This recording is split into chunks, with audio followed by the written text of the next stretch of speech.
మీరు నిజంగా కల్వకుర్తోలు బాగా హుషారున్నారు, వచ్చినా కూడా రాలేదని చెప్తారు. నేను బయట రాంగ మైసిగండి కాడ ఆగి అక్కడ పంతులను కూడా అడిగిన, సార్ వచ్చిందా ఇక్కడ తులం బంగారం పంతులు గారు అంటే, మా వాళ్ళకి మాత్రం వచ్చింది, అత్తగారు ఊరు కదా ఇచ్చిండు అన్నాడు. మీరేమో నాకు అబద్ధం చెప్తాను, రాలేదా తులం బంగారం? మొన్ననేమో పాటకు ఎత్తుకపోయినరు, తలుపులు ఎత్తుకపోయారు, నిన్ననేమో స్టార్టర్ ఎత్తుకపోయినరు. రేపో మాపో తులం బంగారం వచ్చుడు కాదు, మీ పుస్తల తాడు కూడా ఎత్తుకపోతాడు వీడు, గంత దొంగ. మేము చెప్పినాం ఎలక్షన్లకు ముంగట మీకు, వీడు లంగా నమ్మకుర్రు అని చెప్పినాం. మీరేమో నమ్మి ఆయనతో గుద్దినరు. కల్వకుర్తిలో జైపాల్ యాదవ్ అడ్డం పడ్డాడు, ఆయన ఎవరో గెలిచిండు. మరి ఇప్పుడేమో తర్వాత లబో దిబో అంటే లాభం ఏమున్నది? ఇప్పుడు అనుకొని బాధపడితే, మొన్న నేను హైదరాబాద్లో పోతున్నా, హైదరాబాద్లో సిగ్నల్ పడుడు పాపం ఉన్నది. సిగ్నల్ పడితే పక్కకు ఆటోనో బండో ఏదో ఒకటి వస్తుంది, వాళ్ళు మనం చూడంగానే అన్నా బాగున్నావా అంటారు. బాగానే ఉన్నా, ఏం సంగతి తమ్మి అంటే, ఆటో డ్రైవర్ ఆయన పేరు మహమూద్ అంటుండు. క్యాలే మహమూద్ భాయ్ అంటే, క్యాలే సా పూరా బర్బాద్ హై, కుచ్ నహీ హో రహా అన్నాడు. మరి క్యా కర్నా అన్నా, క్యా కర్నా కుచ్ భీ నహీ కర్ సక్తే క్యా అన్నాడు. अब महमूद भाई एक वोट का सजा 5 साल है ना, ఒక్క ఓటు మరి శిక్ష 5 ఏళ్ళు ఉంటుంది కదా, ఏం చేయాలి నేను అని నేనన్నా. అంటే మహమూద్ భాయ్ ఏమంటుండు ఎరికాను నాతోని, సాబ్ కోయి తర్కీబ్ నీ ఏ క్యా అంటుండు. అంటే ఏమైనా ఉపాయం లేదా సారు అంటుండు, ఏమైనా ఉపాయం లేదా ఈయన ఇంటికి పంపేది అంటుండు. నేను మిమ్మల్ని అందరినీ కరెక్టేనా నేను చెప్పేది? మీరు కూడా గదే అనుకుంటారా వేరేమని అనుకుంటారా? ఒక్కసారి కేసీఆర్ ఉన్నప్పుడు బాగుండే అంటే వాళ్ళు చేయలే అంటుర్రు. పక్కా ముచ్చట్నా ఇది కూడా? మళ్ళీ ఎలక్షన్ ముందు ముచ్చట్నేనా? పక్కానా ఈసారి? అర్థమైందా మొత్తం కాంగ్రెస్ మోసం, రేవంత్ రెడ్డి మోసం అందరికి అర్థమైందా? అత్తగారు ఊరోళ్ళకు కూడా అర్థమైందా? ఆఖరికి మంచిగానే ఉన్నది కథ.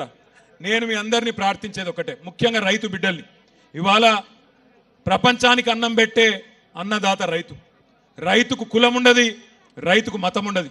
వాళ్ళందరూ ఉంటారు, రెడ్డిలు ఉంటారు, కొమటోళ్ళు ఉంటారు, బాపనోళ్ళు ఉంటారు, ఎల్మోళ్ళు ఉంటారు, అందరూ బీసీలు ఉంటారు, ఎస్సీలు ఉంటారు, ఎస్టీలు ఉంటారు, మైనారిటీలు ఉంటారు, అన్ని వర్గాలలో రైతులు ఉంటారు. 70 లక్షల మంది రైతులను కేసీఆర్ గారు కడుపులో పెట్టుకొని 10 ఏళ్ళు చూసుకున్నాడు.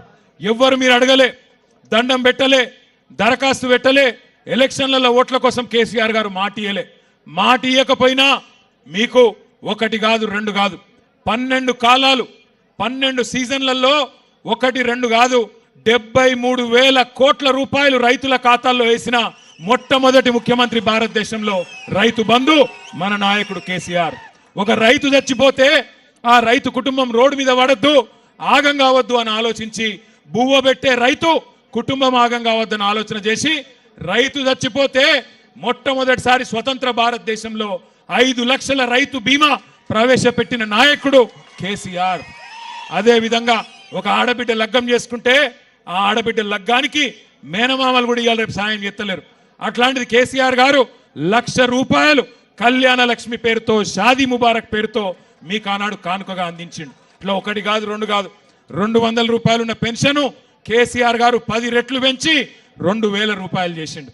కానీ ఇవన్నీ చూసి బర్దాష్ గాక నంగనాచి మాటలు చెప్పి, దొంగ మాటలు, మోసపు మాటలు చెప్పి, ఎట్లనన్నా ప్రజలను మోసం చేసి అధికారంలోకి రావాలని చెప్పి అరిచేతుల స్వర్గం చూపెట్టి ఆ మొండి చేయోళ్ళు మోసం చేసిండ్రు, గెలిచిండ్రు. కానీ నిజంగా చెప్పానంటే తప్పు రేవంత్ రెడ్డిది కాదు, తప్పు రేవంత్ రెడ్డిది కాదు. ఎందుకంటే రేవంత్ రెడ్డి చాలా నిజాయితీ గల్ల మోసగాడు. ఆయన నిజాయితీగానే మోసం చేసిండు. ఏం చెప్పిండు రేవంత్ రెడ్డి టీవీలల్లా? ప్రజలు మోసపోవాలనే కోరుకుంటారు, చూసిరా మీరు లేదా? అది మోసపోవాలనే కోరుకుంటారు ప్రజలు, మోసగాళ్ళని నమ్ముతారు, అందుకే మేము మోసం చేస్తూనే ఉంటాం అని చెప్పిండు. కానీ నిన్న ఇవాళ చూస్తున్నా, అమ్మతోడు చెప్తున్నా, తెలుగు భాషలో గిన్ని తిట్లుంటాయని నాకు కూడా తెలియదు. అరే రే రే రే ఏం తిట్లు తిడుతుర్రా ఆయన నాకు అర్థం కాదు. మొన్న ఒక అవ్వని చూసిన, మీ కల్వకుర్తి తాలూకానేనట, ఎర్ర సీర కట్టుకున్నది, మా అమ్మమ్మ లెక్కనే ఉన్నది చూస్తే, పెద్ద మనిషి. ఇక ఆమె తిట్టుడు చూస్తేనైతే ఇంకోడు రేషం ఉన్నోడైతే యాడనో పాడుపడ్డ బావి చూసుకొని ఆయన దుంకి చచ్చిపోతుండే. రేవంత్ రెడ్డి కాబట్టి సిగ్గు లజ్జ లేని బతుకు కాబట్టి బతుకుతుడు, కానీ అవి ఏం తిట్లా నాకు అర్థం కాదు. ఒక ముఖ్యమంత్రి గిన్ని తిట్లు తినంగానైతే నేనైతే నా జీవితంలో చూడలే.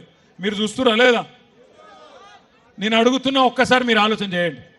ఎవరిని మోసం చేయలేదు రేవంత్ రెడ్డి? ఇప్పటికీ కులగణన అన్నాడు, 42% రిజర్వేషన్ అన్నాడు, బీసీలను మోసం చేసిండు. రైతులకు రుణమాఫీ అన్నాడు, 10,000 కాదు 15,000 అన్నాడు, వాళ్ళని మోసం చేసిండు. రైతు కూలీలు 12,000 ఇస్తా అన్నాడు, మరి ఇలా వాళ్ళకు మోసం చేసిండు. ఆడబిడ్డలు 25,000 ఇస్తా అన్నాడు, మిమ్మల్ని మోసం చేసిండు. పెళ్లి కాని అమ్మాయిలు స్కూటీలు ఇస్తా అన్నాడు, తులం బంగారం అన్నాడు, లగ్గం చేసుకుంటే వాళ్ళని మోసం చేసిండు.